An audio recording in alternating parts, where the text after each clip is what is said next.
Assalamualaikum warahmatullahi wabarakatuh. Alhamdulillah, wassalatu wassalamu ala rasulillah wa ala alihi wa ashabihi wa tabi'in wa man tabi'ahum bi ihsanin ila yaumiddin, amma ba'd. Bapak dan Ibu sekalian, terlebih dahulu kita panjatkan puji syukur kepada Allah Subhanahu wa Ta'ala yang telah mengumpulkan kita pada pagi hari ini, dan kita berdoa kepada Allah Subhanahu wa Ta'ala semoga kelak Allah berkenan mengumpulkan kita kembali di dalam surganya. Salawat dan salam kita haturkan kepada baginda Rasulullah sallallahu alaihi wasallam yang telah bersabda di dalam hadisnya, majtama'a qaumun fi baitin min buyutillah yatluna fihi ayatillahi wa yatadarasunahu fima bainahum illa nazalat alaihimus sakinah.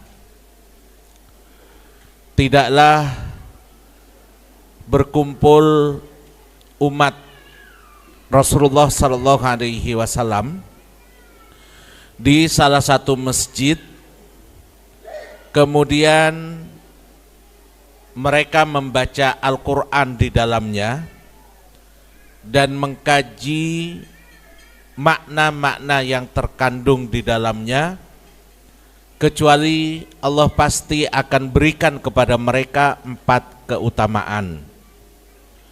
Yang pertama, nazalat alaihimus sakinah, akan diturunkan bagi mereka as-sakinah atau ketenangan. Maka di dalam kajian-kajian terutama yang dibahas di dalamnya Al-Quran, Allah akan menurunkan ketenangan bagi kita. Allah akan memberikan kemuliaan kepada kita. Yang kedua, wa ghasyiyathumur rahmah, dan Allah akan menyelimuti kita dengan rahmat dan kasih sayangnya. Yang ketiga, wasallat alaihimul malaikah, Allah akan menurunkan para malaikat yang mendoakan mereka.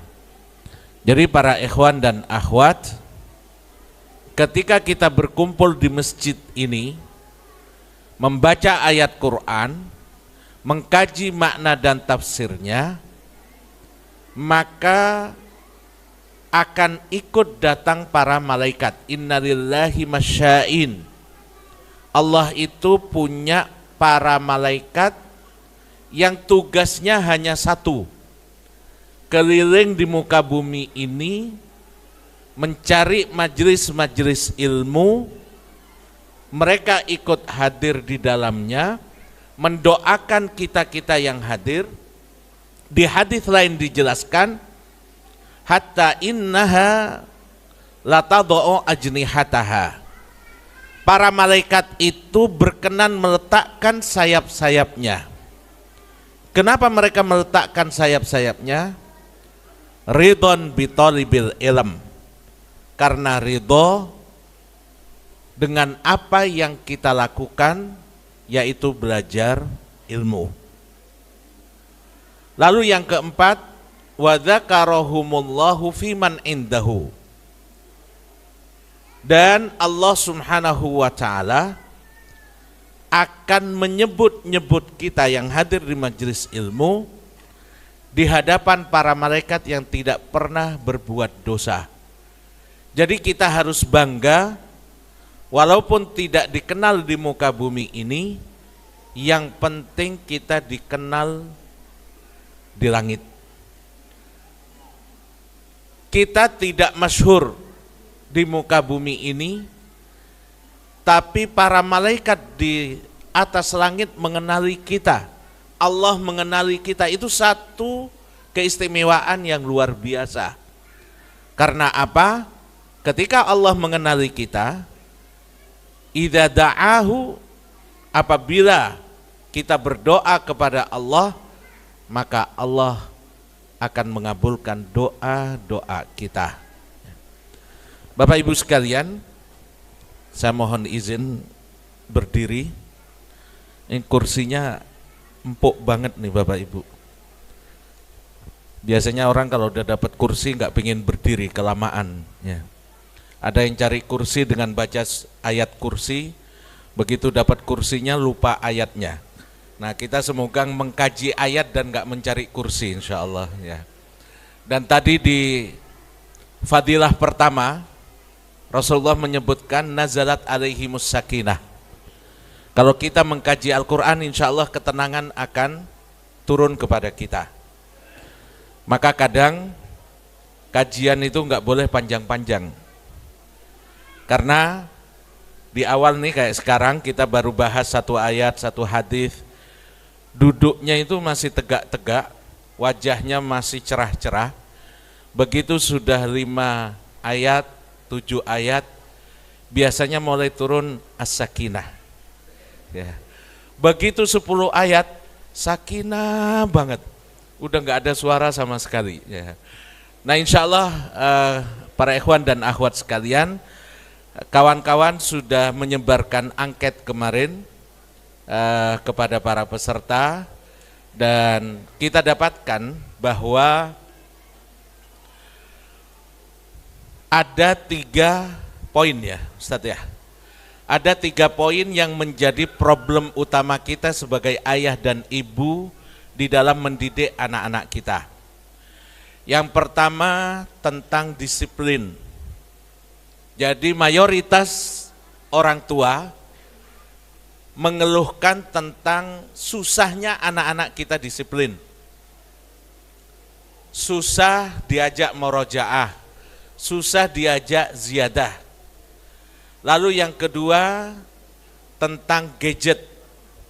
Susah mengendalikan anak dari handphone, dari gadget, dari internet. Kemudian yang ketiga, apa Ustaz? Kemarin ada top 5-nya. Ya, yang ketiga bagaimana merespon ketika anak salah, ya. Menumpahkan minuman, mecahkan piring.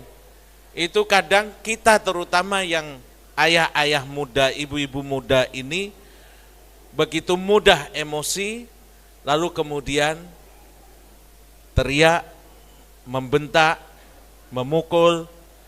Ini 3 hal berdasarkan angket yang kita sebarkan yang menjadi problematika, dan insya Allah akan kita bahas bareng-bareng dari hari ini dan insya Allah pada pertemuan-pertemuan berikutnya.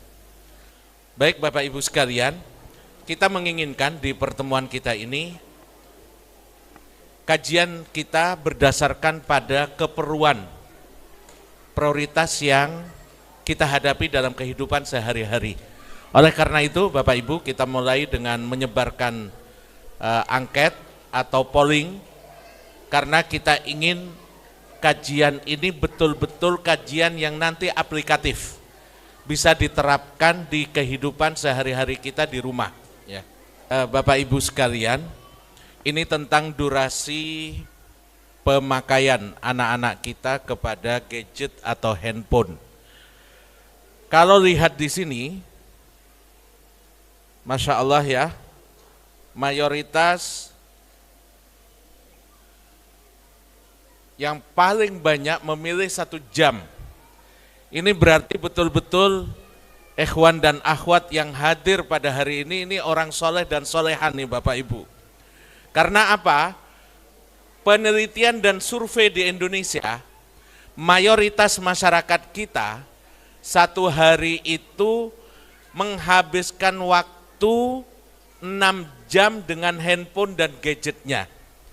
Jadi kalau mayoritas dari polling kita yang hadir di sini, 27 orang adalah 1 jam, berarti ini Masya Allah luar biasa. Ini perlu dipertahankan, perlu ditingkatkan ketika seseorang dalam 1 hari menghabiskan waktu 1 jam untuk handphone dan gadget. Standar di Indonesia ini standar yang sangat bagus sekali. Nah, kembali kepada problem yang banyak kita hadapi Bapak Ibu, di mana kita menghadapi anak-anak kita yang dianggap kurang disiplin, dianggap kurang manut, dianggap kurang patuh. Bagaimana kita menghadapi problematika ini? Bapak Ibu sekalian, kalau saya tanya Bapak Ibu, siapa yang pingin punya anak yang soleh dan solehah? Boleh ngacung tangan, yang pingin punya anak soleh dan solehah. Masya Allah luar biasa, semua pingin. Bapak Ibu, keinginan ini bisa punya 2 konsekuensi. Pertama kebaikan, yang kedua ini bisa menjadi bom waktu bagi kita. Kenapa? Mari kita samakan persepsi kita berdasarkan Quran dan hadis tentang definisi anak yang soleh dan solehah. Mayoritas di masyarakat kita di Indonesia, namanya anak soleh itu adalah anak yang ketika diminta oleh orang tuanya apapun, dia harus sami'na wa atokna. Misal, nak ngaji, kalau anak itu bilang, iya pak, iya bi, iya abah, ini dianggap anak yang soleh. Saatnya mandi, lalu dia bilang sami'na wa atokna. Saya mendengar dan saya taat. Jadi anak soleh sering ditafsirkan sebagai anak yang punya kepatuhan total kepada orang tua. Kenapa saya katakan ini bisa menjadi bom waktu di kehidupan keluarga kita? Karena anak yang dibesarkan oleh ayah dan ibu dengan anggapan anak soleh adalah dia yang selalu patuh pada orang tua, anak ini akan menjadi anak-anak yang tidak punya kemandirian, tidak punya kekuatan kepribadian. Dan ini di dalam ilmu parenting modern dikenal dengan jilun hazun, generasi yang rapuh. Jadi ini hati-hati Bapak Ibu sekalian. Ketika kita menganggap anak kita tidak disiplin, ketika kita menganggap anak kita susah diatur, lalu kemudian kita tasalluf, memaksa dia, otoriter kepada dia, masa depannya sangat-sangat membahayakan. Saya punya kawan, ini kejadian nyata Bapak Ibu. Mondok 6 tahun bareng-bareng, satu angkatan, satu pesantren. Di pondok dulu, dia yang paling pintar dan paling alim. Kemana-mana pakai kopiah. Sampai mandi pun ke kamar mandi, itu pakai kopiah. Saking seringnya pakai kopiah hitam seperti ini, karena sering kena air, sampai berubah jadi merah warnanya. Tapi dia yang luar biasa sekali. Satu saat kuliah ke luar negeri, lalu kemudian salah memilih guru, tiba-tiba dia berubah menjadi liberal, dan dia memberikan fatwa sholat tidak wajib. Bayangkan, 6 tahun paling pinter, paling dianggap tanda petik soleh, setelah itu begitu kuliah, dia mengatakan sholat enggak wajib. Sampai ada kawan-kawan itu yang nginceng, ya dilihat, Dia betul-betul mengharamkan sholat ini karena dia nggak sholat apa bagaimana? Ternyata kalau di kamarnya sendirian dia sholat, Bapak Ibu. Jadi ini jangan sampai kita menjadi dhahiyah, korban dari mereka yang mengajak kepada liberalisme padahal dia sendiri enggak. Dulu ada tokoh liberal di Indonesia ini yang mengajak masyarakat kita untuk menikah beda agama juga enggak apa-apa, boleh. Begitu anak perempuannya mau nikah dengan seorang Yahudi, dia kirim surat, "Bapak tidak ridho kalau kamu nikah dengan yang beda agama." Jadi du'atus syarri, mereka yang mengajak kepada keburukan, itu sering sekali dia sendiri tidak meyakini dan melakukan hal yang berbeda. Nah, anak kita hati-hati kalau kita menganggap bahwa anak soleh adalah anak yang mematuhi orang tua, apapun saja perintahnya, itu bisa menjadi bom waktu bagi kita. Pendidik dan pengasuh, orang tua atau guru, itu terbagi menjadi 3. Yang pertama yang dinamakan dengan al-murawwid. Bahasa Indonesianya dia sebagai pawang. Bapak Ibu kalau pernah ke kebun binatang, Taman Safari di Puncak misalkan, atau Ragunan, itu ada beberapa tempat di mana kita bisa berfoto dengan singa. Ya enggak? Ada enggak? Foto dengan singa, atau foto dengan ular, foto dengan macan, harimau. Kenapa bisa harimau dan singa yang begitu ganas, kita bisa berfoto dengan dia? Karena dia ada pawang. Apa tugasnya pawang ini?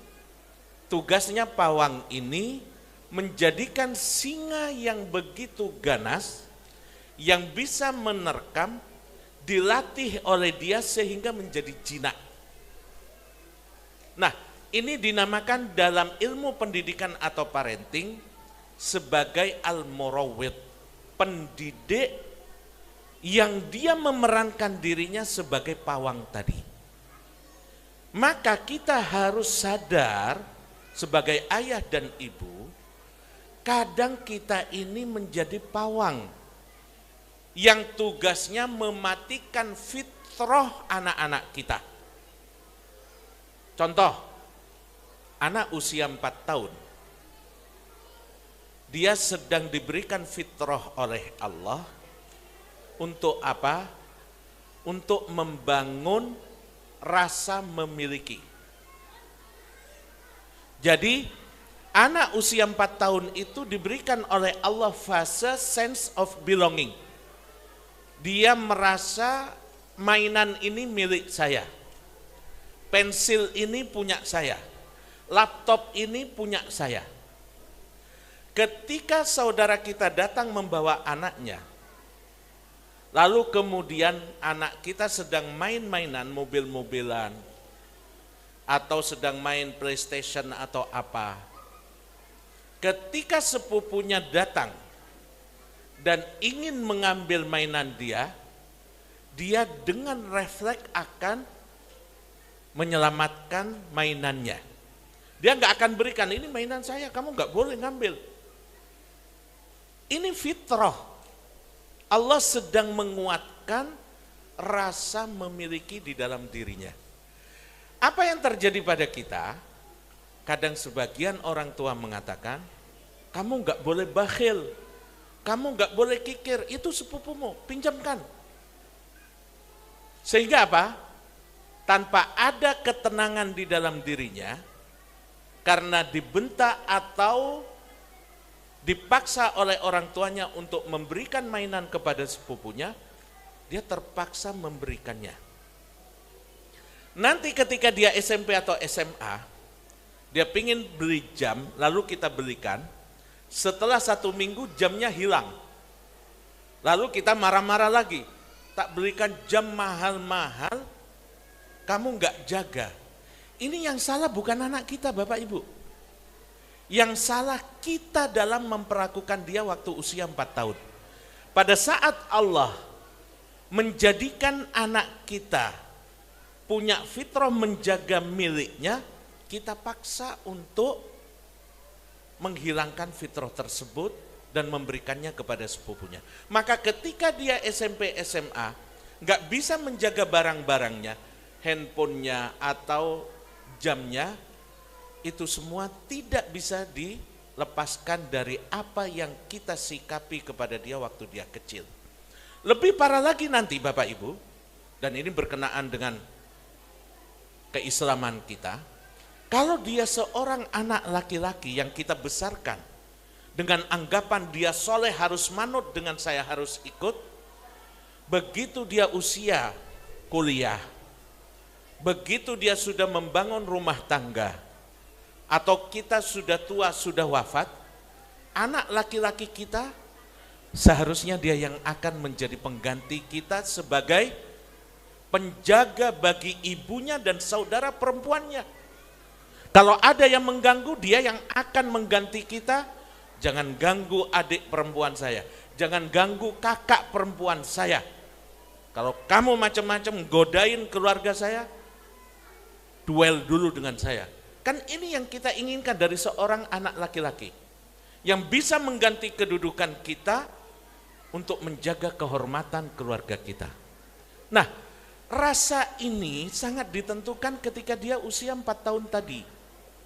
Kalau saat dia dibangun oleh Allah fitrahnya untuk punya cemburu dengan miliknya, baik itu barang maupun keluarganya, lalu kita cerabut dengan alasan anak soleh harus manut, maka jangan salahkan ketika dia besar, lihat saudara perempuannya dizalimi, digodain oleh laki-laki yang gak mahramnya, dia tidak merasa ada apa-apa dalam hidupnya.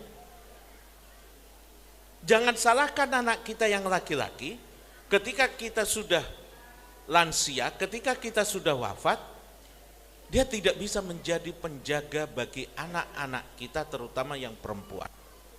Nah, oleh karena itu Bapak Ibu, pendidik itu ada yang dinamakan dengan al-murawwid atau seperti pawang binatang.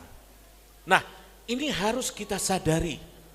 Jangan sampai dari hari ini ke depan kita menginginkan dan bercita-cita anak saya harus ikut kemauan saya. Enggak boleh.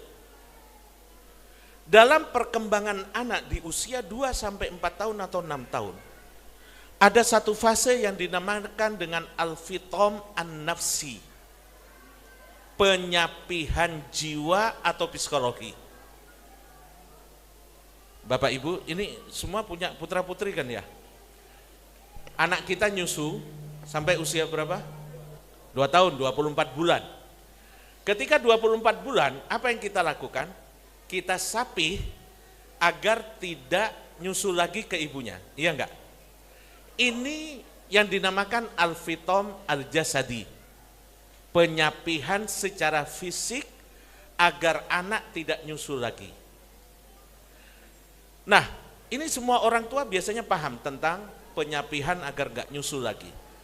Yang sering kita tidak paham, selain penyapihan secara fisik, anak kita akan mengalami fase yang dinamakan al-fitom an-nafsi.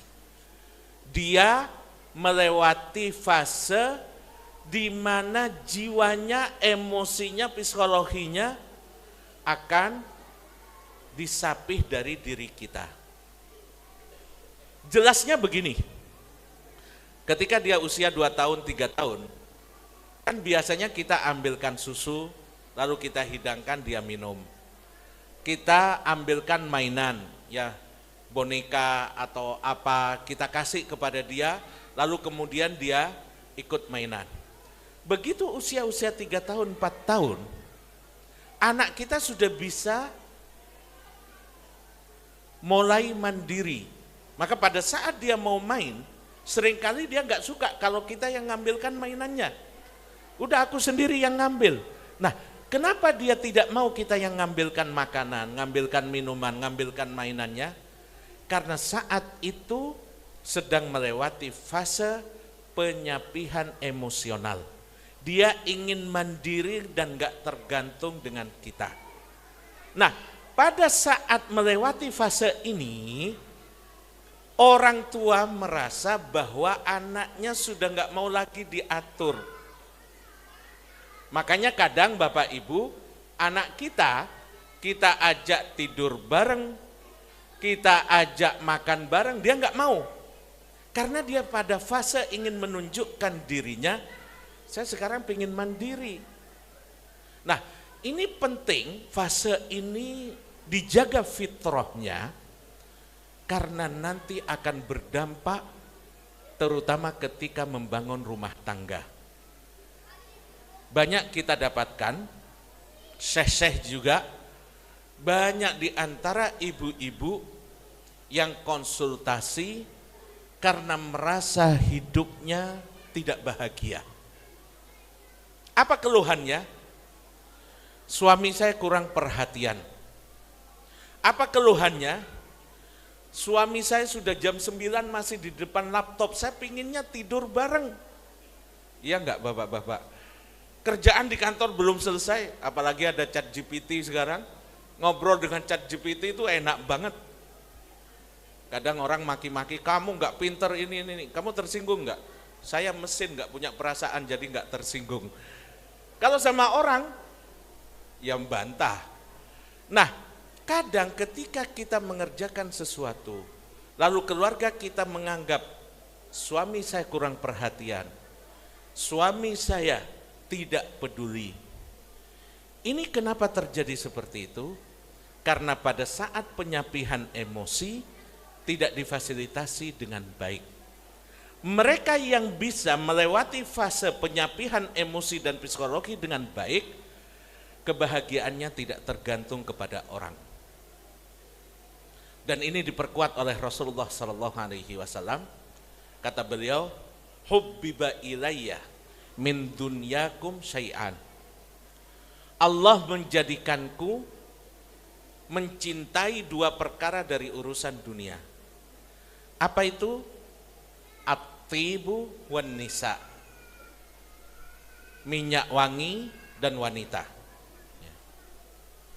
Saya pernah dulu tahun 98 waktu masih di Madinah, setelah Pak Harto turun beberapa bulan, ada salah seorang menteri terdekat beliau yang umroh dan saya dampingi karena umroh dengan ustadz saya.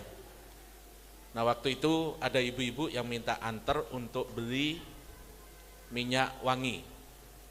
Nah, kita mahasiswa, uang 500 rial, kalau sekarang 2 jutaan lah atau 2,5 juta itu kan sudah besar banget. Nah, kita beli minyak wangi paling harganya 100 rial udah 100 mili. Bisa dipakai setahun tuh, 400 ribu setahun kita pakai. Begitu ngantar istri pejabat ini ke minyak wangi, ada minyak wangi harganya 5.000 rial. Jadi sekitar 25 juta. Kalau enggak keliru mereknya Kevin Klein apa-apa waktu itu. Nah, dia bilang, Ustadz ini murah, saya mau beli beberapa. Kita mahasiswa tepuk jidat, 5.000 rial, murah. Loh Ustadz, di Indonesia jauh lebih mahal ini.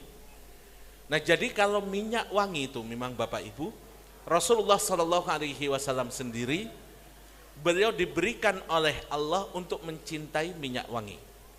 Dan yang kedua, mencintai wanita atau istri. Ini dua urusan dunia yang Rasulullah mencintainya. Tapi beliau mengatakan, waju'ilat qurratu aini fis shalah.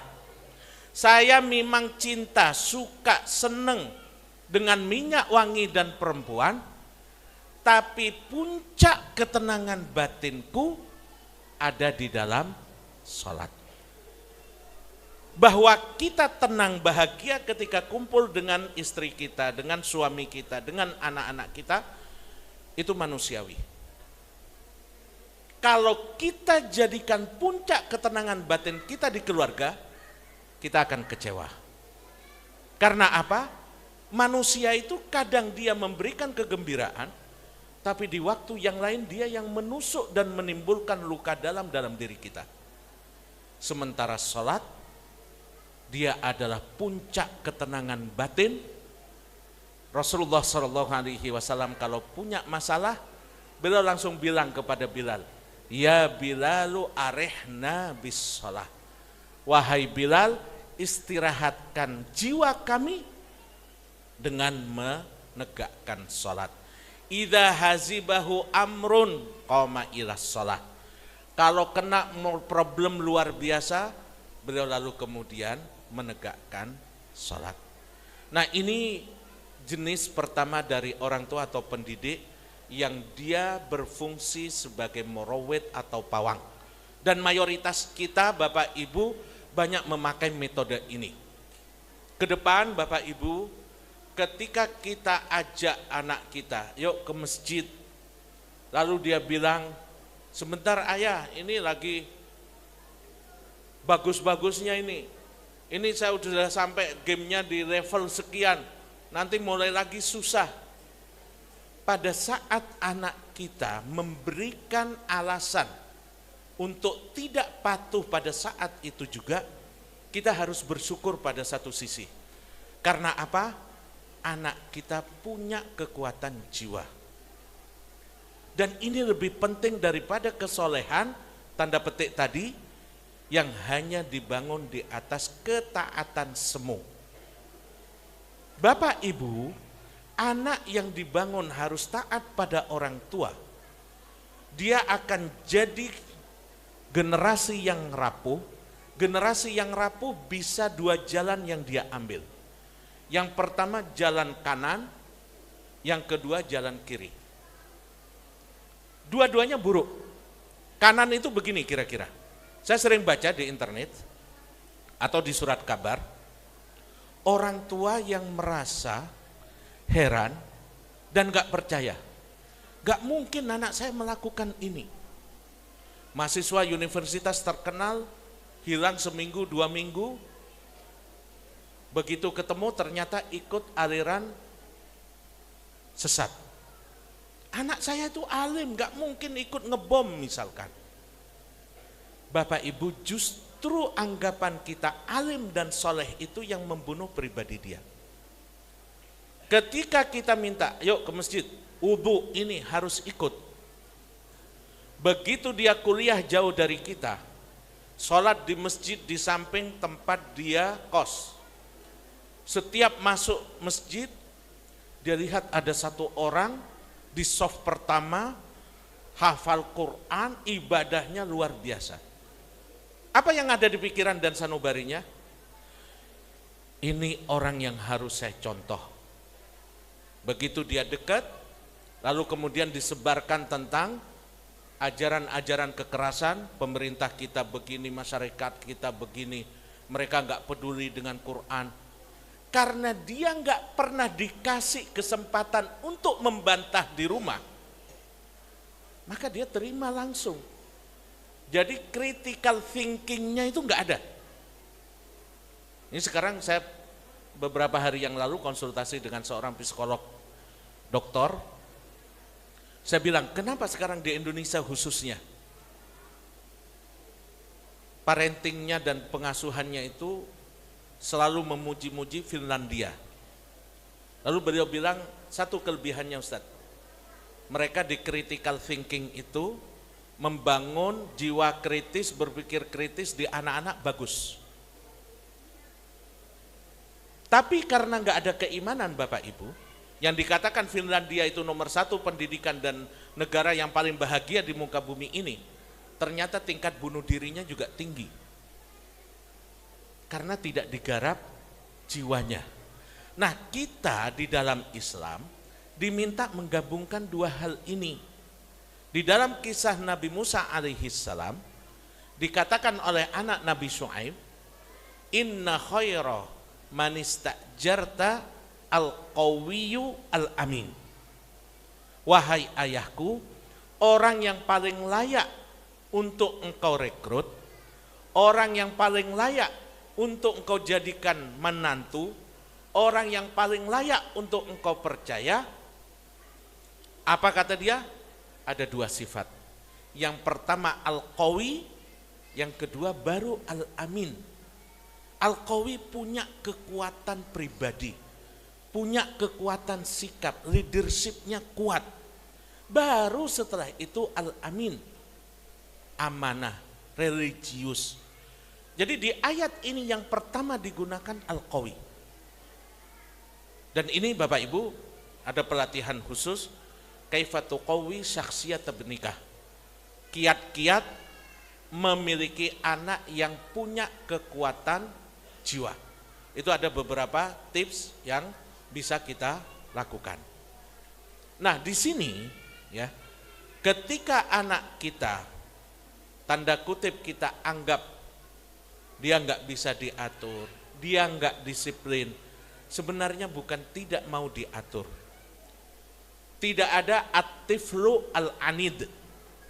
Ini sering dikatakan anak nakal. Sebenarnya nggak ada anak yang nakal. Hanya kita lupa untuk menyelami kejiwaan yang dia miliki. Nah, ini jenis pengasuh pertama, pengasuh yang dia sebagai murawwid, menghilangkan fitrah-fitrah anak untuk berani, untuk diskusi, untuk melawan dalam arti yang positif. Ini sangat berbahaya sekali. Kemudian yang kedua, yang kebalikannya. Yang kedua adalah al-itfa'i. Orang tua atau guru yang tugasnya adalah sebagai pemadam kebakaran. Pemadam kebakaran ini dia acuh tak acuh, terutama bapak-bapak, ini koreksi bagi kita semua. Ustadz, tugas saya mencari ma'isyah. Ustadz, tugas saya mencari uang. Ustadz, tugas saya di luar rumah. Pendidikan anak adalah tanggung jawab seorang istri. Lalu kita melepas tanggung jawab itu.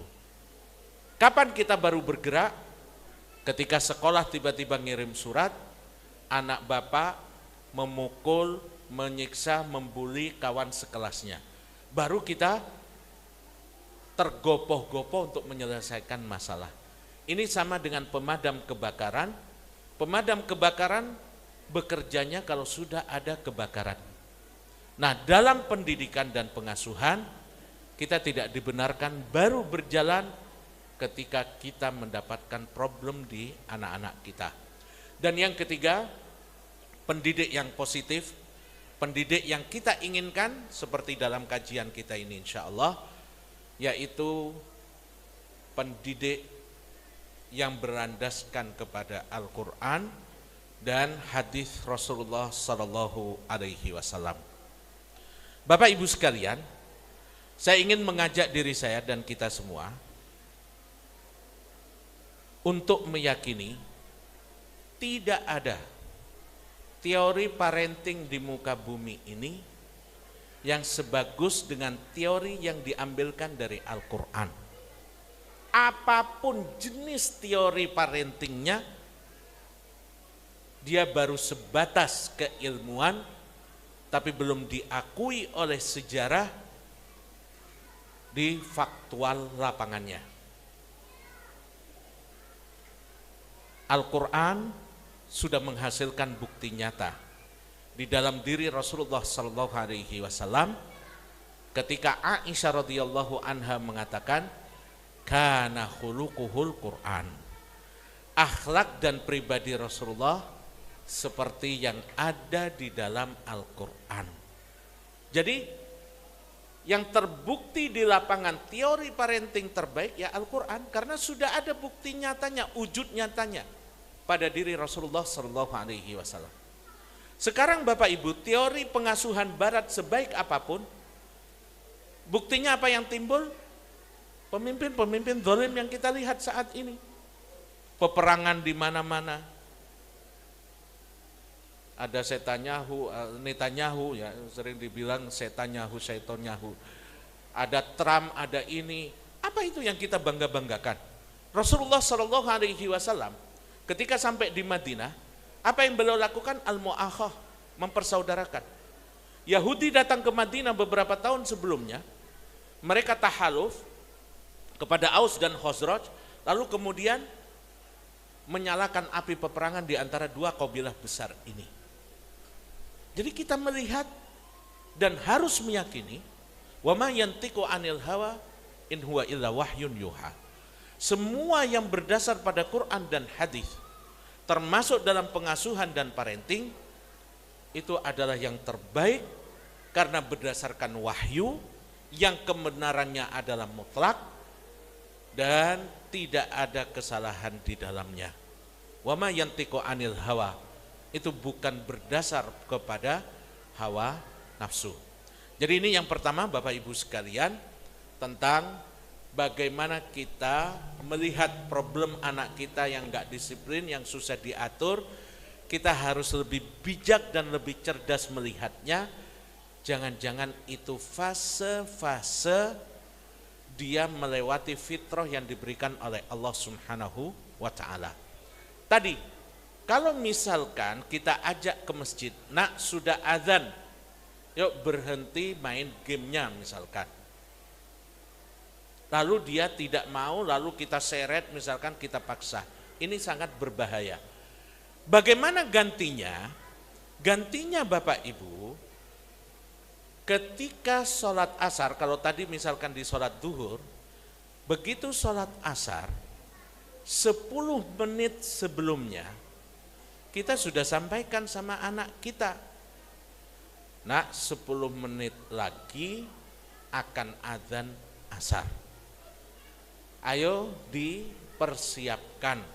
Nah, ketika dia main game lagi puncak-puncaknya, dia punya waktu 5 menit, 7 menit untuk menyelesaikannya. Begitu tinggal 5 menit kita kasih tahu lagi, 5 menit lagi adzan. Ayo mulai diringkesi mainannya. Nah, pola-pola seperti ini yang harus bisa kita terapkan di rumah tangga kita.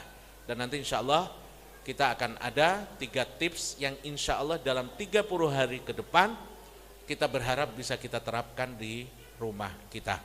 Tadi kita bahas tentang menghadapi anak-anak yang dalam pandangan kita kurang disiplin, kurang bisa mengikuti arahan kita sebagai ayah dan ibu, ya. Dan yang kedua tentang gadget, yang ini menjadi fitnah terbesar pada zaman kita. Saya ingin cerita Bapak Ibu sekalian tentang satu sekolah di Jeddah. Yang bisa dibayangkan ini di Jeddah, yang ke Mekah itu jaraknya hanya 80 km Bapak Ibu. Jadi di sekolah itu ada satu perkemahan, mukhayyam, di mana anak-anak kemah, dan karena ini bukan sekolah maka masing-masing diperbolehkan untuk membawa handphone dan mainan. Banyak di antara mereka yang membanggakan dirinya, saya bawa iPhone terbaru, iPhone 17 Pro misalkan. Yang satu bilang saya bawa iPhone, saya bawa handphone Samsung terbaru, saya bawa ini, macam-macam. Mereka semua membanggakan handphone dan gadget yang mereka miliki. Di antara seluruh anak sekolah itu, ternyata ada satu orang yang dia gak bawa handphone sama sekali. Jangankan handphone baru, handphone jadul aja gak bawa. Lalu semua kawannya mengarahkan matanya ke dia, mulai membuli. Kamu anak orang miskin ya, ditertawain. Kamu enggak punya handphone, kamu ini. Subhanallah. Dan ini kita bisa melihat bagaimana anak yang dibesarkan dengan pola pendidikan yang positif, yang baik itu, dia akan punya kekuatan jiwa. Padahal anak SD, si anak ini dengan penuh kepercayaan diri, dia lalu bilang ke kawan-kawannya, justru saya yang merasa kasihan dengan kalian semua ini.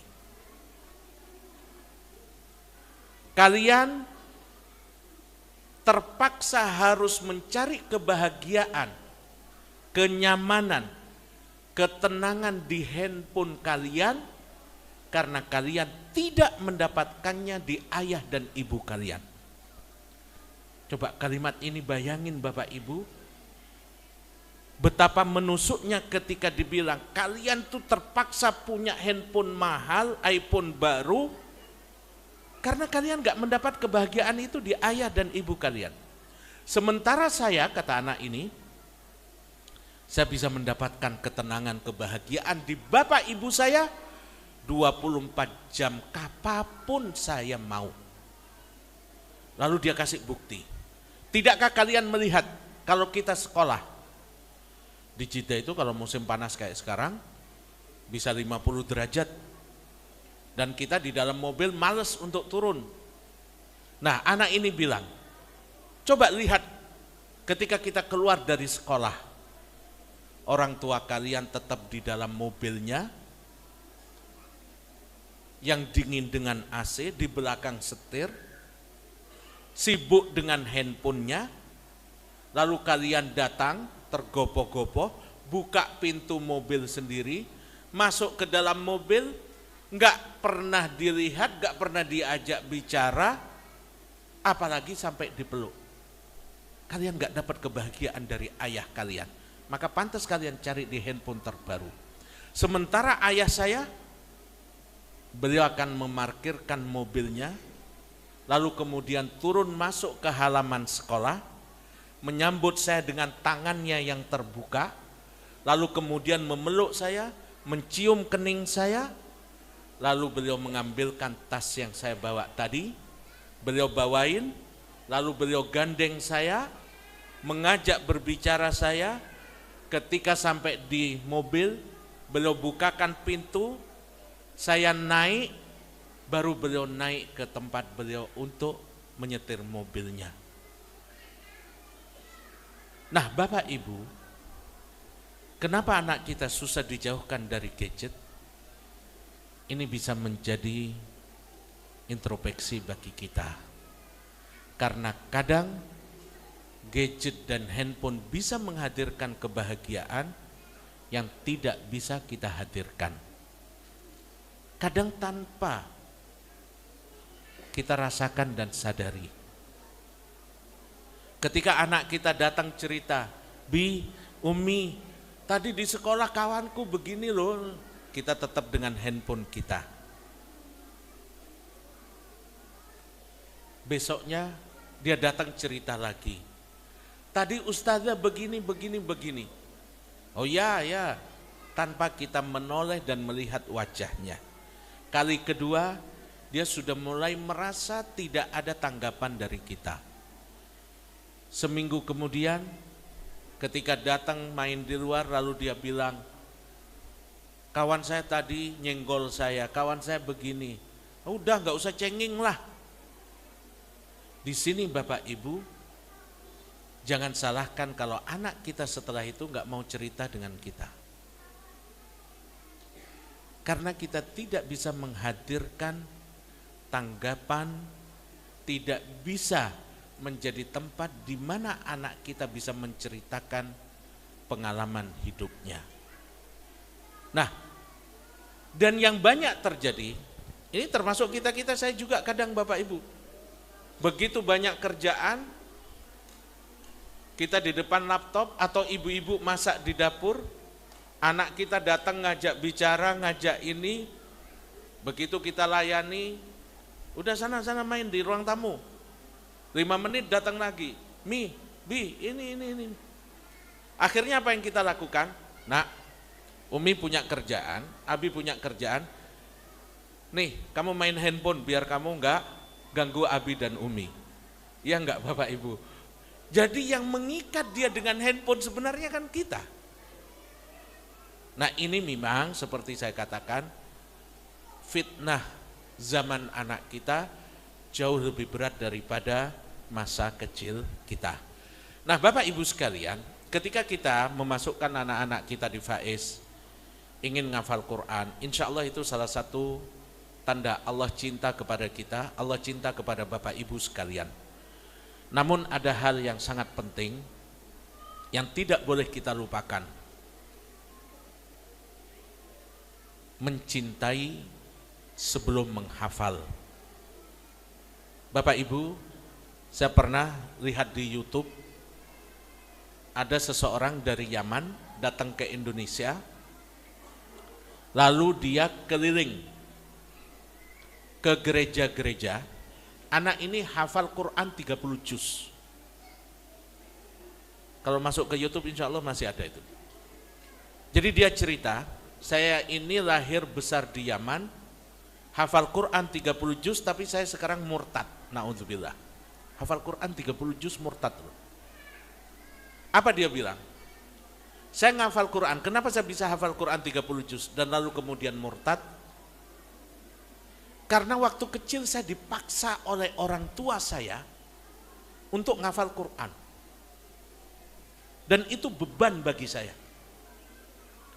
Apa kita pingin Bapak Ibu, anak kita hafal Quran 30 juz, tapi kemudian enggak sholat. Hafal 30 juz, tapi akhlak dan adabnya jauh dari Al-Quran. Banyak juara-juara MTQ, juara-juara MHQ yang sehari-harinya sangat jauh sekali dari Quran. Na'udzubillah, kita bukan mengeneralisir. Betapa sering belakangan ini kita dikagetkan dengan pelecehan seksual yang terjadi di pesantren-pesantren, terutama pesantren Quran. Ini yang menjadi kesedihan kami, semoga Allah melindungi kita semua. Maka kami lalu kemudian menyusun buku 25 kiat agar anak cinta Quran. Karena yang bisa menjadikan perubahan bukan orang yang hafal Quran, tapi orang yang bisa mengamalkan Al-Quran. Ini pembahasan tersendiri, manhaj nabawi, metode Nabi dalam interaksi dengan Quran. Ini penting banget tapi nggak bisa kita bahas sekarang, ya. Karena cara yang salah berinteraksi dengan Quran, Quran itu bisa hujjatun lana atau hujjatun alaina. Quran itu bisa menjadi pemberi syafaat, pembela kita, tapi sebaliknya dia juga bisa menjadi malapetaka bagi kita. Tidakkah kita ingat hadis di Sahih Bukhari yang diletakkan oleh Imam An-Nawawi di awal kitab Riyadhus Shalihin, Kitabun Niyah? Awwalu ma yuqda bihil mar'u yaumal qiyamati thalathun. Ada 3 golongan yang pertama kali akan dimasukkan ke neraka. Yang pertama orang yang sedekah, fa'utiya bihi fa'arrafahu fa'arafahu. Di hari kiamat nanti ditanya, kamu yang wakaf bangunan ini, kamu yang wakaf tanah ini, ya ya Allah, untuk apa? Untuk mendapatkan ridhomu. Tiba-tiba Allah menyatakan, angkadzaba abdi, kamu berbohong, kamu berdusta, kamu tidak wakaf, kamu tidak sedekah, kamu tidak zakat, kecuali hanya pingin dikatakan kamu seorang yang dermawan. Waqad yuqalu bika, dan orang sudah memberikan julukan itu padamu. Oh, Pak Haji itu dermawan, Pak itu luar biasa. Lalu kata Allah, wahai para malaikatku, bawalah dia ke neraka dan masukkan ke neraka. Yang kedua, rajulun ta'allamal ilmah, orang belajar ilmu, qara'al Quran, belajar Quran. Di hari kiamat ditampakkan, oh kamu yang hafal 30 juz dulu, iya betul ya Allah. Oh kamu yang jadi imam suaranya bagus itu, iya ya Allah. Untuk apa kamu belajar ilmu agama dan Al-Quran itu?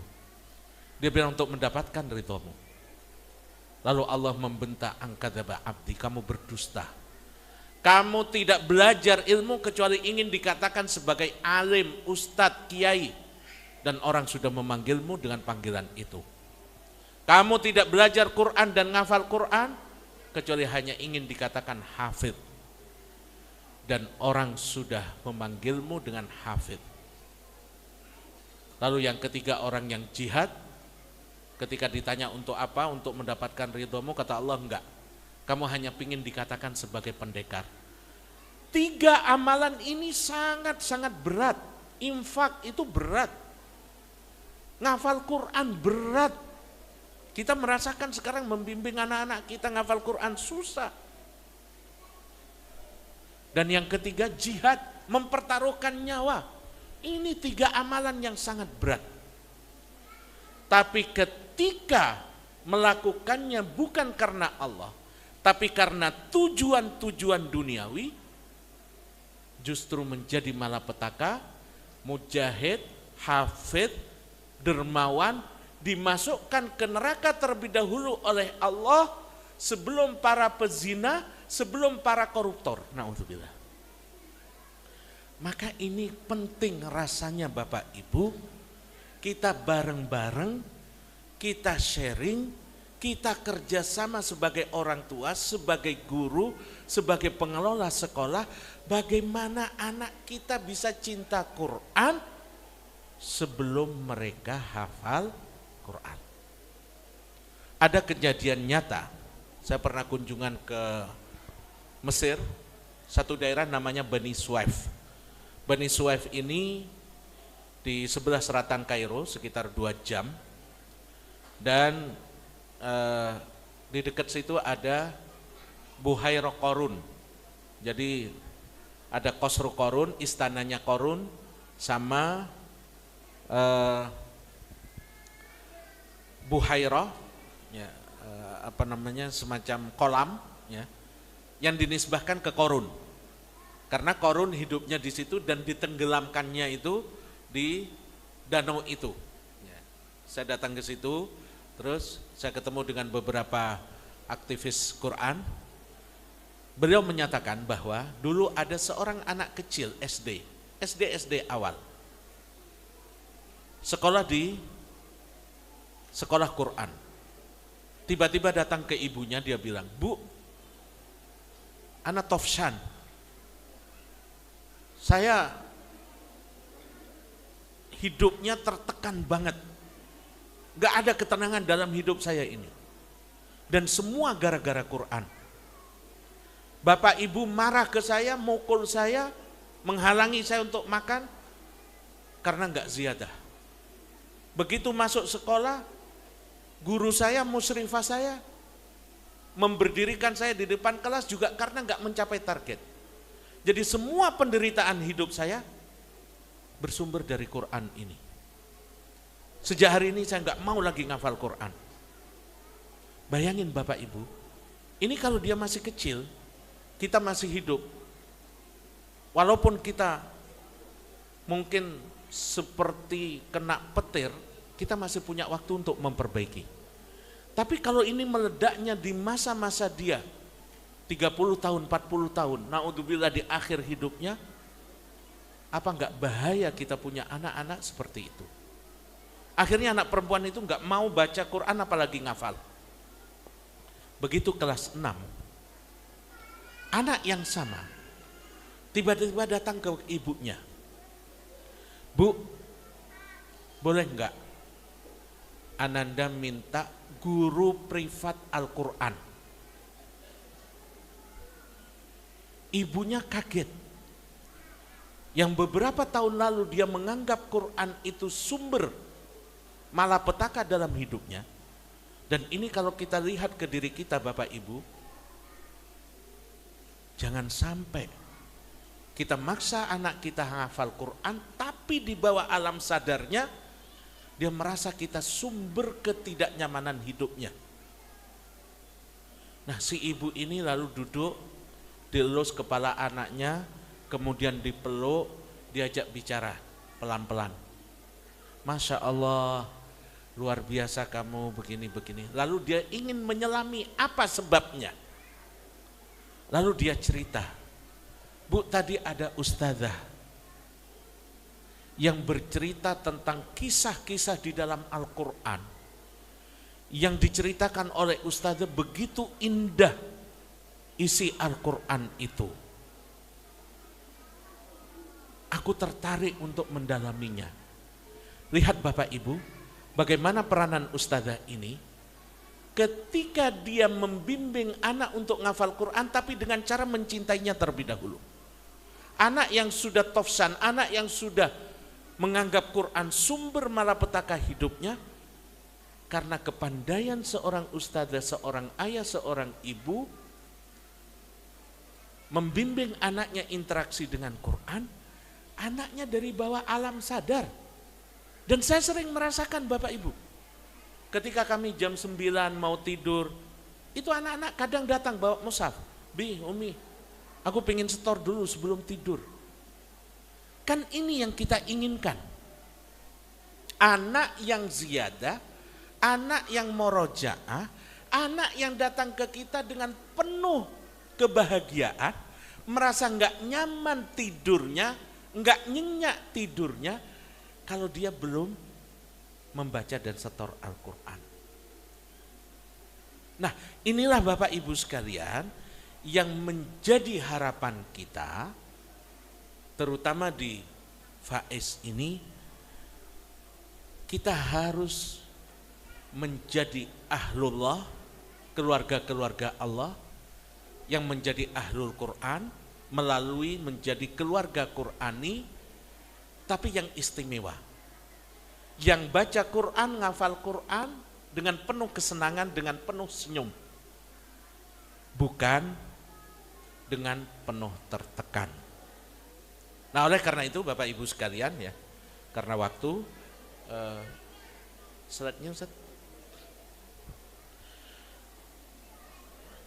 Ada 25 kiat yang kami tulis, tapi hari ini kita akan cukupkan dengan 3 saja Bapak Ibu. Ya. Dan ini kalau kita singkat, LDD.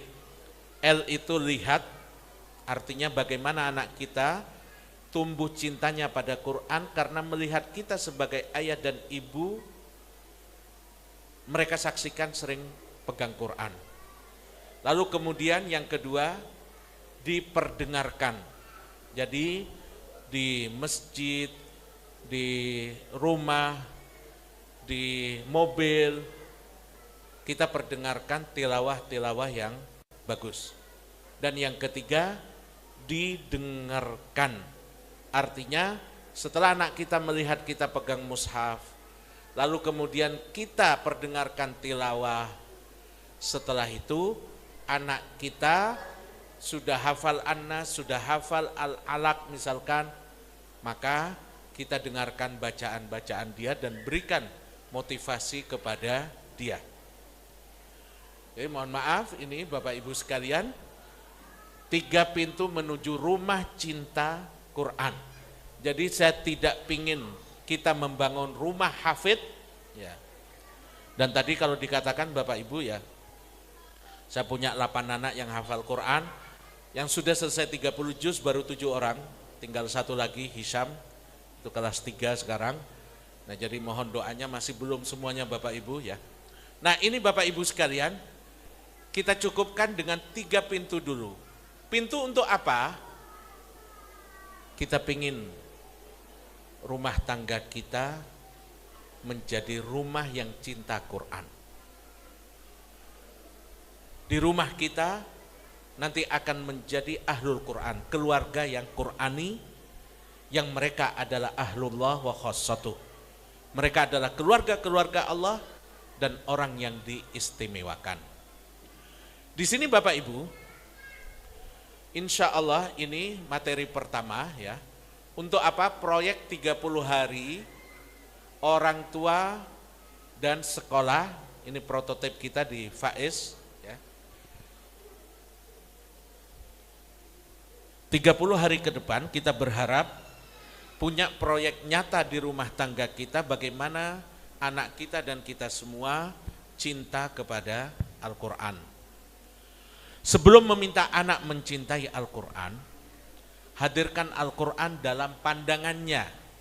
Nanti insya Allah kita tawarkan beberapa checklist atau kegiatan. Misal Bapak Ibu, setiap habis subuh atau sebelum makan pagi, usahakan kita pegang Quran di meja makan, di ruang tamu, atau di tempat di mana anak kita melihat dan jumpa dengan kita.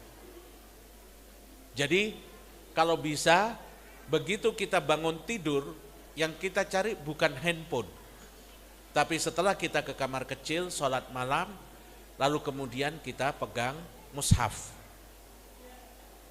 Ketika anak kita melihat kita setiap pagi pegang mushaf, insya Allah itu akan menjadi kenangan paling manis dalam hidupnya.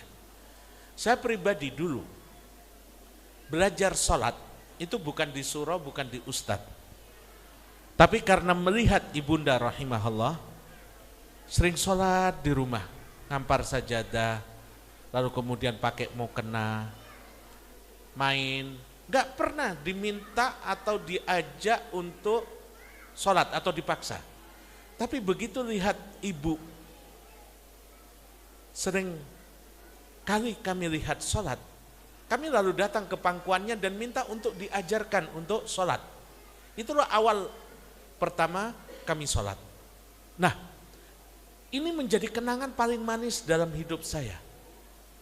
Tidakkah kita ingin ketika kita wafat nanti, anak kita cerita seperti ini, lalu dia bilang, saya bisa hafal Quran, cinta Quran, karena setiap pagi bangun tidur, saya selalu lihat ayah dan ibu saya di tangannya adalah mushaf atau Quran. Nah, ini kalau bisa jadi kenangan indah bagi anak kita sangat luar biasa. Dan setiap kali mengingat itu, betapa bahagianya kita kalau beliau, anak-anak kita lalu memintakan ampunan untuk kita.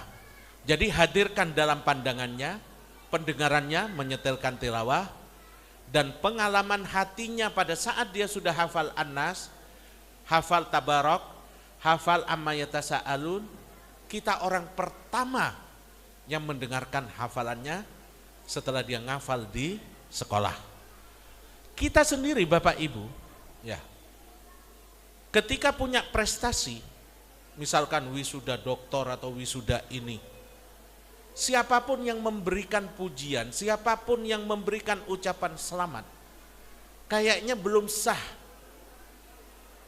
kalau orang tua kita belum tahu tentang nikmat kita itu. Nah, maka jadikan agar anak cinta Quran, yang pertama memberikan apresiasi adalah kita. Dan ini Bapak Ibu ya, kalau orang lain memberikan kue yang mahal, yang bagus, yang mewah, di hari ulang tahun seorang anak, alangkah lebih bagusnya kalau kita juga. Jadi saya kadang kalau anak-anak itu selesai Sahih Bukhari atau apa ngafal, saya usahakan untuk pesan kue gitu. Nah, ada alumni-alumni yang, masa Ustadz begitu? Bapak Ibu, ternyata saya dapatkan efeknya itu luar biasa. Kenapa? Karena ketika dia melihat ada yang hubungan-hubungan yang tidak syar'i. Orang misalkan hadiahi pacarnya begini, atau ini ulang tahunnya dikasih hadiah.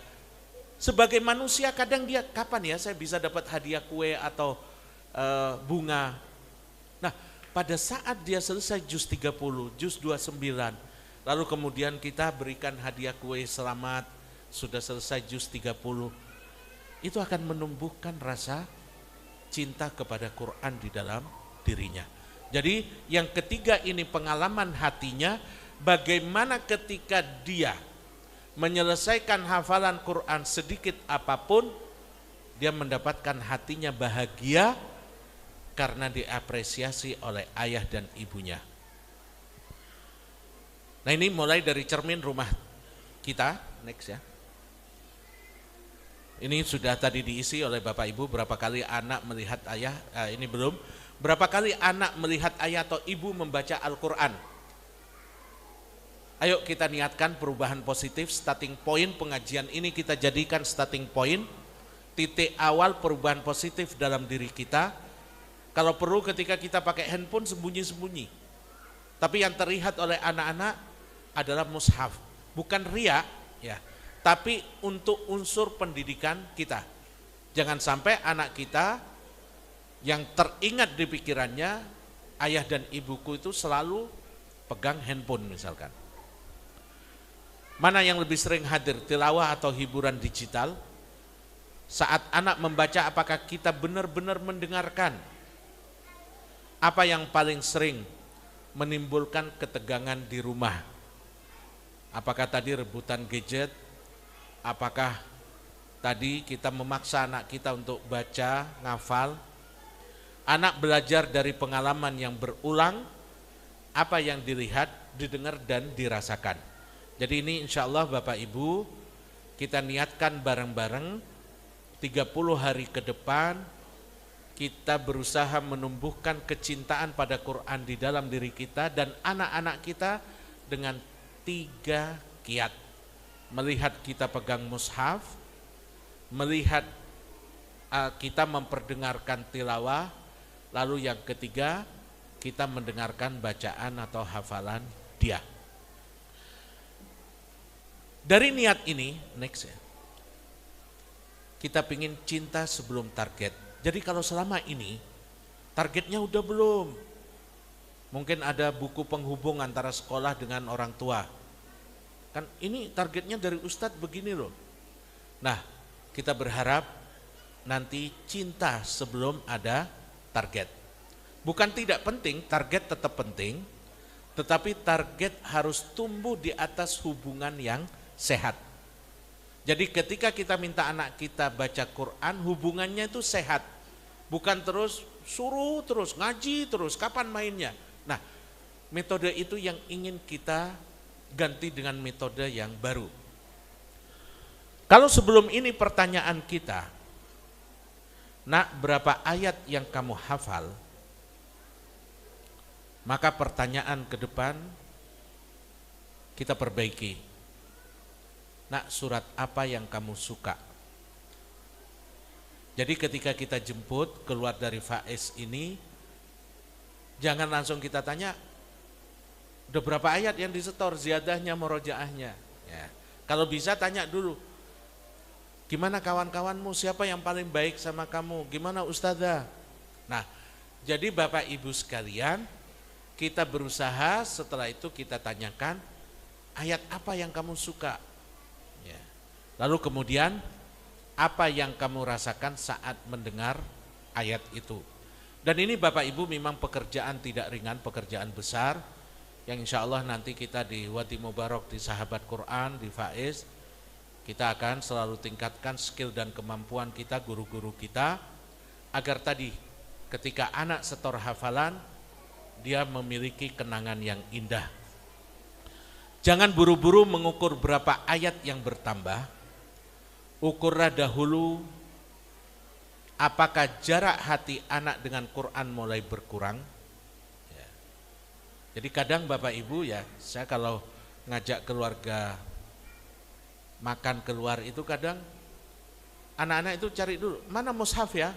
Nah, ini jangan dulu kita tanya berapa hafalanmu, tapi ketika dia merasa mau pergi, kok nggak ada Quran bersama dia merasa nggak nyaman. Sama dengan kita lah, kalau nggak bawa handphone kan kayaknya nggak sempurna hidup ini. Ya. Dompet nggak ada isinya nggak apa-apa, tapi kalau keluar rumah nggak bawa handphone kayaknya separuh nyawa kita hilang. Nah, kalau nanti kita bisa bersama-sama, anak kita merasa tidak nyaman bepergian tanpa ada Quran, ini keberhasilan yang sangat-sangat luar biasa. Ini insya Allah lebih mahal daripada 74 kg emas Bapak Ibu. Ya. Emas itu bisa disita sehari hilang, tapi kalau Quran insya Allah sampai surga nanti. Anak lebih nyaman, penolakan berkurang. Bukan berarti nggak ada penolakan, pasti Bapak Ibu. Saya juga merasakan drama-drama itu pasti ada. Ngafal terus, nontonnya dikurangi, ya gitu-gitu. Tapi kita ukur, kalau awalnya misalkan 5 kali penolakannya berkurang jadi 4, itu satu usaha yang luar biasa. Mau bercerita atau membaca, ini insya Allah Bapak Ibu sekalian, kami sudah siapkan buku serial anak dari kisah-kisah hadis yang sahih. Nah, jadi insya Allah nanti akan jadi satu kesatuan. Karena kami mengalami carikan buku bacaan anak cerita itu susah. Kita dapatnya kalau nggak liberal ya Syiah. Sekarang yang sunnah itu kan masih belum ada publishing yang bisa menghadirkan bacaan bagi anak-anak. Nah, ada 15 serial buku, insya Allah akhir Agustus nanti di Puldapi Fest kita akan luncurkan 5 seri pertama Bapak Ibu. Ya. Dan insya Allah terjangkau, paling satu seri itu 20.000 lah. Makan bubur, makan bakso sekali habis, ini bisa. Di situ nanti ada tempayan emas, cerita dari hadis sahih. Jadi ceritanya itu ada seseorang jual tanahnya ke si A, jual tanahnya ke si B. Si B beli lunas. Begitu dia olah tanahnya mau ditanami, tiba-tiba cangkulnya membentur benda yang sangat keras. Dia gali, ada tempayan dari emas yang sangat besar dan isinya banyak. Lalu dia tergopoh-gopoh bawa tempayan emas itu ke si A yang jual tanah tadi. Dia bilang, Pak, saya waktu mengolah tanah yang saya beli dari Bapak, saya dapatkan tempayan emas ini. Saya mau kembalikan ke Bapak, karena saya cuma beli tanahnya dan gak beli isinya. Kata si penjual, si A tadi, dia bilang, enggak, saya menjual tanah dan seisinya, saya enggak mau menerima emas ini miliknya Bapak, silahkan ambil. Zaman kita ada enggak kira-kira Bapak Ibu? Rebutan, bukan saya yang paling berhak, saya enggak berhak, ini milikmu. Tengkar Bapak Ibu karena saling merasa enggak pemiliknya. Akhirnya datang ke pengadilan, sama dengan di Mekah, subhanallah. Kita kalau melihat orang-orang soleh, di Mekah itu ada beberapa anak kandung yang datang ke pengadilan minta dihakimi siapa yang paling berhak merawat ibunya. Jadi anak pertama mengatakan saya yang paling berhak karena saya laki-laki. Anak kedua perempuan, dia bilang saya perempuan tahu cara merawat, maka saya yang paling berhak.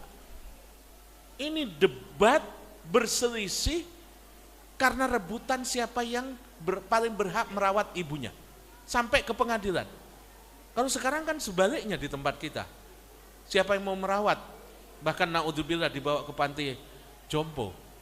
Nah, kisah tempayan emas ini datang ke hakim, si hakim bingung, biasanya rebutan emas, ini rebutan saling nggak pingin. Si hakim ini bijak banget, tanya ke si A, kamu punya anak? Ya, saya punya anak. Laki apa perempuan? Laki-laki. Si B ditanya, kamu punya anak? Iya. Laki apa perempuan? Perempuan. Ah udah, kalau begitu nikahkan aja anak kalian dan ini kasih ke anak kalian. Nolak tempayan emas malah dapat mantu yang bagus, yang soleh Bapak Ibu. Ini cerita ini, lalu kemudian kita tulis di buku yang bergambar, dan untuk anak kecil kita hilangkan wajahnya, walaupun sebenarnya tidak ada masalah. Karena ada hadis Khaudaj, hadis Aisyah yang dulu ketika Rasulullah SAW pulang, lalu ada mainan boneka, di antara boneka itu ada yang bentuknya al-faros, kuda. Lalu ditanya oleh Rasulullah, ini apa wahai Aisyah? Kuda ini ya Rasulullah. Terus yang ini kanan kirinya, ini sayapnya. Kata Rasulullah, kuda punya sayap bisa terbang. Nah itu kan bentuknya benda hidup. Jadi kalau anak kecil sebenarnya nggak apa-apa. Tapi untuk menghilangkan syubhat itu kita nggak pakai wajah.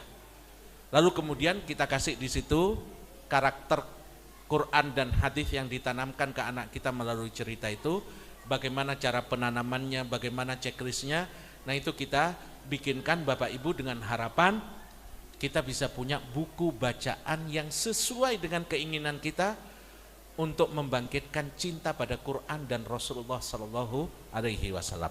Jadi insya Allah ke depan kita akan semakin lebih komprehensif. 3 pintu proyek 30 hari, kita berharap seluruh keluarga di rumah kita. Yang pertama, anak melihat ayah dan ibu membaca Al-Quran. Tadi ketika anak kita nggak disiplin, susah diajak untuk murojaah dan ziyadah, kiatnya gampang banget Bapak Ibu. Kalau kita pegang Quran di meja makan, lalu kemudian setelah 1 lembar 2 lembar kita panggil anak kita, nak duduk sini, gak usah diajak bicara apa-apa dulu, lanjutkan 1 lembar 2 lembar lagi, lalu kemudian nak mana Qurannya, yuk bareng-bareng Bapak talkin, Abi talkin, Ibu talkin misalkan. Itu insya Allah lebih mudah Bapak Ibu. Daripada kita pegang handphone, lalu kita bilang ke anak kita, ambil Qur'annya, ayo ziyadah. Sementara kita pegang handphone. Pasti dia dongkol dalam, suruh ngafal terus. Sementara Bapak Ibu mainan YouTube misalkan. Nah, ini kita ayo jadikan perubahan positif. Bapak Ibu, saya kenal seseorang, dia nggak hafal Quran. Tapi dia mendidik anaknya sejak kelas 1 SD untuk ngafal Quran. Setiap dia mentalkin anaknya, ini 20 tahun yang lalu kisah ini, belum sebanyak sekarang sekolah Quran. Ketika dia mendidik anaknya ngafal amma yatasaalun, maka beliau juga ngafal ibu ini. Kelas 6 SD anaknya selesai 30 juz, ibunya juga selesai 30 juz. Jadi bukan sesuatu yang mustahil bagi kita. Kalau kita mulai dari diri kita, anak kita hafal 1 juz, insya Allah kita juga hafal 1 juz. Anak kita hafal 3 juz, 4 juz, insya Allah kita juga begitu. Ayo kita mulai dari yang pertama, yaitu agar anak kita bisa melihat kita sebagai ayah dan ibu, dilihat oleh anak kita pegang Quran. Bukan untuk riya, tapi ini kewajiban kita. Sebagaimana Nabi mengatakan, Shollu kama ra'aitumuni usolli. Sholatlah kalian sebagaimana kami sholat. Yang kedua, anak mendengar tilawah secara rutin dan menyenangkan. Ini Bapak Ibu bisa kami anjurkan, ada beberapa morotal yang bisa Bapak Ibu setelkan. Ya. Kalau kami di rumah itu istri dia bikin sendiri, memang dipotong-potong gitu. Bisa Syekh Minshawi, itu ada sekarang morotal Syekh Minshawi yang diikuti oleh suara anak kecil. Itu enak juga Bapak Ibu. Ya. Dan tajwidnya bagus banget. Syekh Minshawi itu tidak dipertanyakan lagi lah, sudah cukup bagus. Ya. Kemudian didengarkan, anak diberi perhatian saat membaca Al-Quran.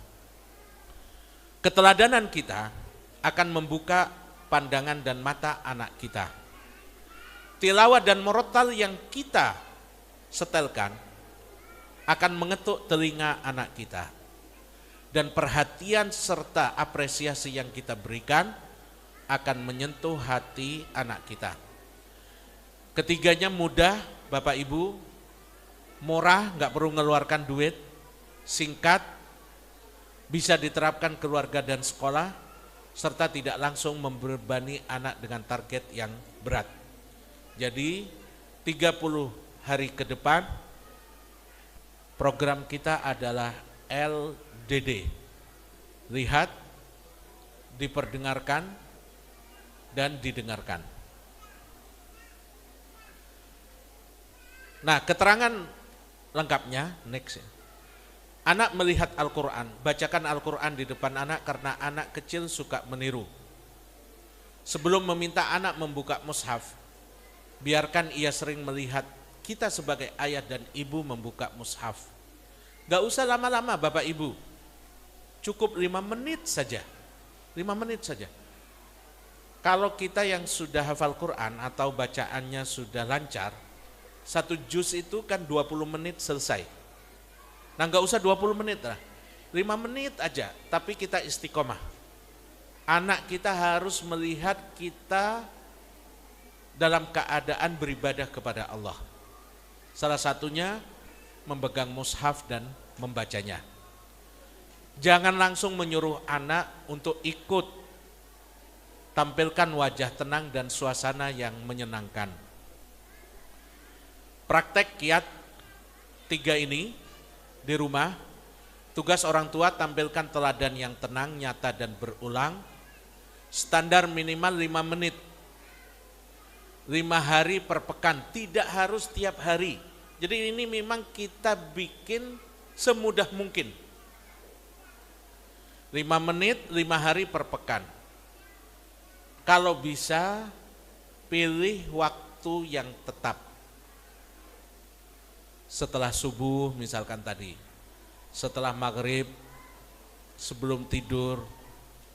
Lalu kalimat yang kita pakai, ayah ingin membaca sebentar, Kamu boleh bermain atau duduk dekat ayah. Jadi memang harus pelan-pelan Bapak Ibu. Gak bisa kita baca langsung, sini duduk sini nak, dengerin. Enggak apa-apa. Nah, ayah mau baca Quran, kamu mau duduk di sini boleh, mau sambil mainan di dekat ayah boleh. Nah, karena apa? Yang kita ingin bangun cintanya pada Quran, bukan merampas kebahagiaan dia. Rasulullah Shallallahu Alaihi Wasallam sendiri, ketika beliau sholat, kan pernah sujudnya lama banget, sampai dikira beliau lupa. Ternyata kata beliau, ketika saya sujud ada cucu saya di atas punggung saya nggak mau untuk mengganggu dia. Ketika Rasulullah Shallallahu Alaihi Wasallam sholat, beliau mengatakan, saya waktu itu punya keinginan membaca ayat yang panjang di dalam sholat. Tiba-tiba ada suara bayi nangis, maka beliau percepat. Jadi awalnya pingin ngimami sholat itu panjang, karena ada anak kecil nangis, maka beliau percepat. Jadi ini metode Rasulullah Shallallahu Alaihi Wasallam. Ketika kita buka mushaf, biarkan anak main di sekitar kita. Lalu hindari memaksa anak duduk lama, langsung menguji, marah karena belum tertarik, atau membaca terlalu lama demi laporan. Tugas ayah minimal 3 kali sepekan anak melihat ayah membaca Al-Quran. Jadi ke depan Bapak Ibu, pendidikan anak-anak kita, tanggung jawab kita bersama sebagai ayah dan ibu. Bukan hanya kewajiban seorang ibu. Al-Quran jangan hanya menjadi tugas anak, ia harus terlihat sebagai kebahagiaan kita sebagai orang dewasa di rumah. Next. Anak mendengarkan Quran, tilawah dengan suara anak kecil. Tadi saya kalau boleh menganjurkan Al-Minshawi ya. Nanti saya bisa kirim linknya di grup-grup yang sudah ada ya.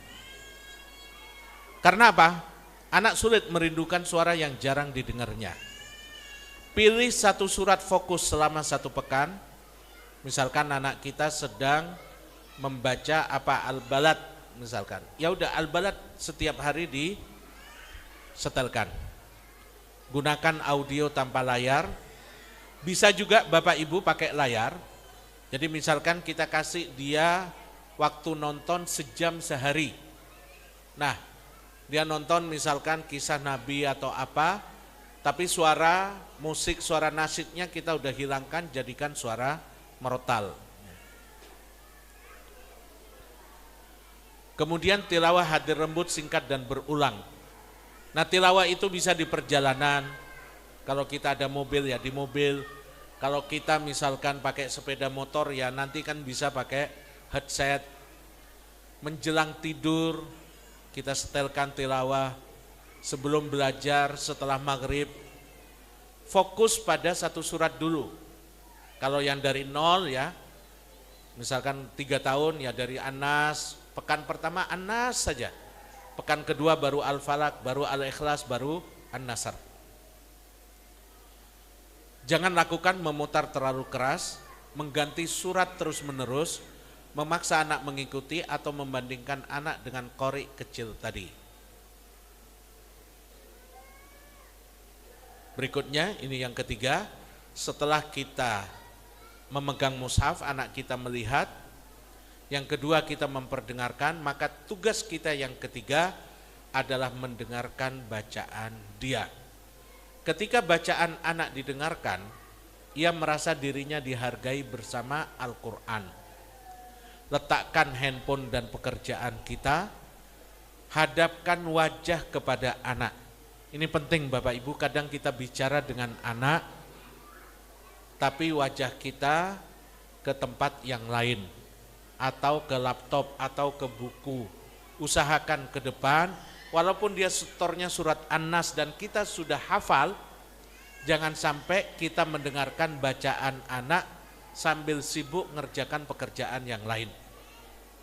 Ketika dia setor, walaupun kita sudah hafal banget An-Nas, tetap wajah kita hadapkan ke dia dan kita apresiasi usahanya.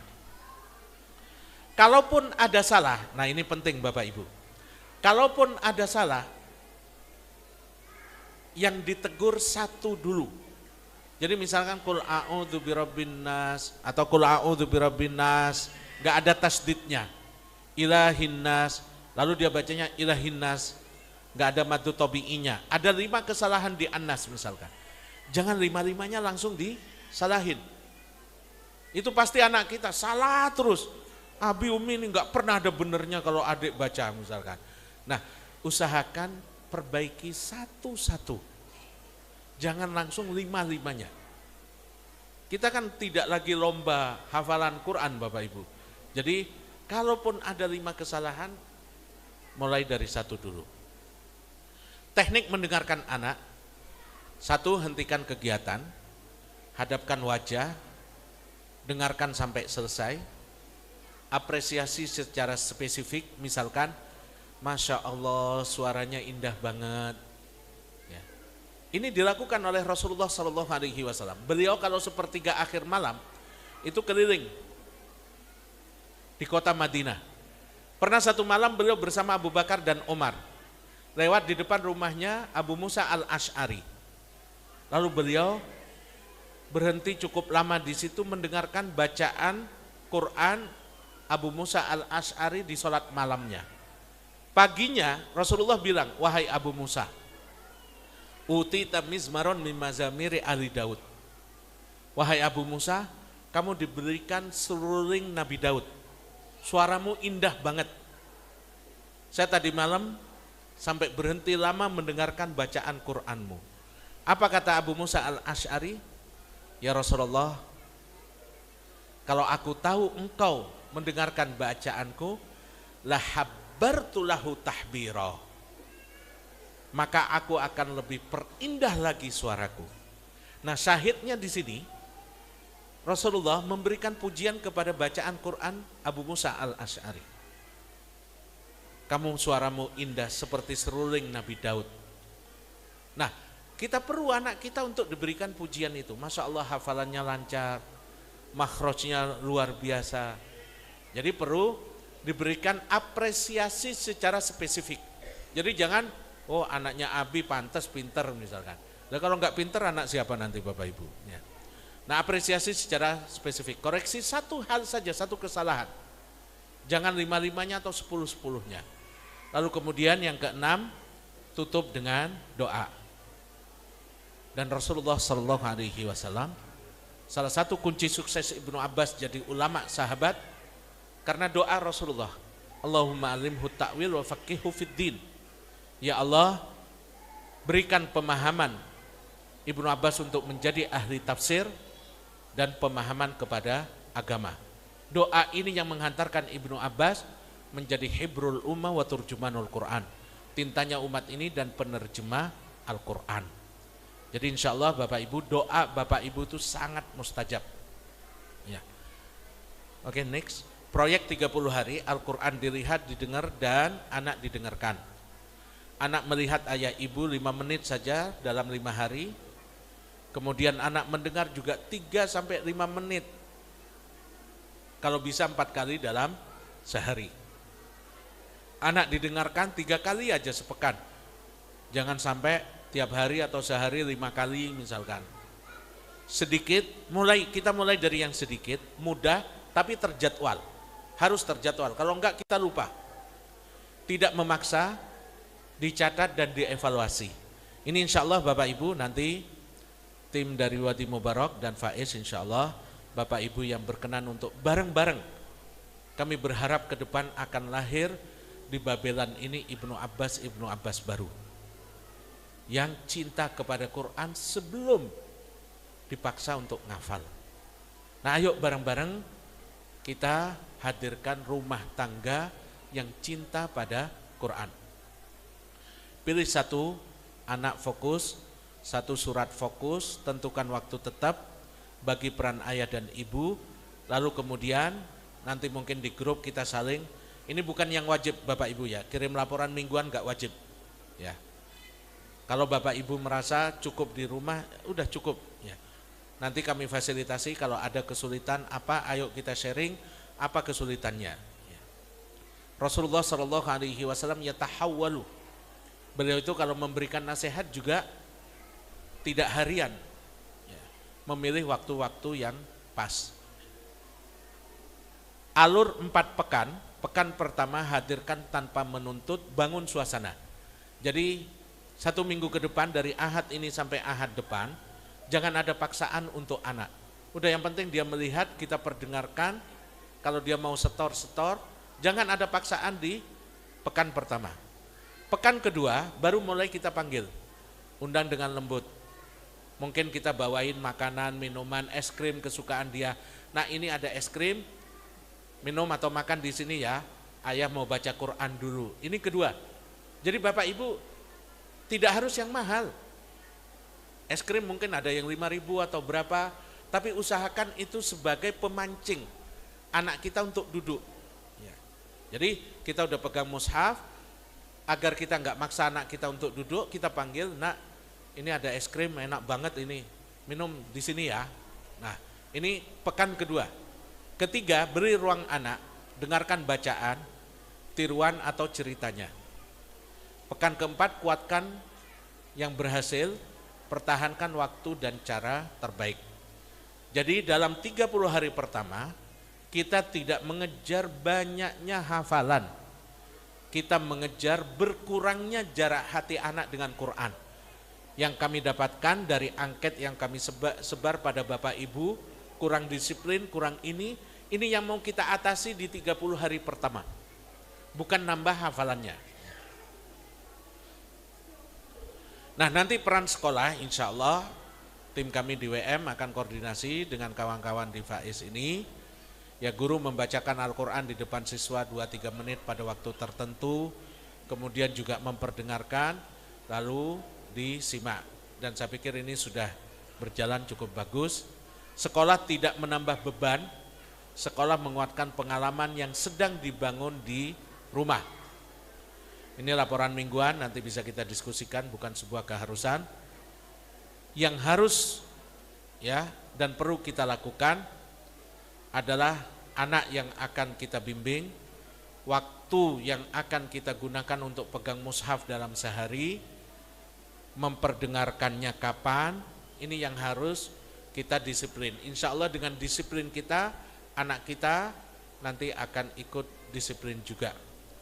Jadi insya Allah kita bangun komitmen bareng-bareng bersama pada hari ini, pada jam ini dan detik ini, bismillah, selama 30 hari ke depan, kita tidak hanya akan menyuruh anak dekat dengan Quran, tapi kita akan berusaha menjadi teladan yang bisa dilihat dan dicontoh, menghadirkan tilawah yang bisa didengar, dan menjadi orang terbaik yang mendengarkan bacaan Quran anak kita.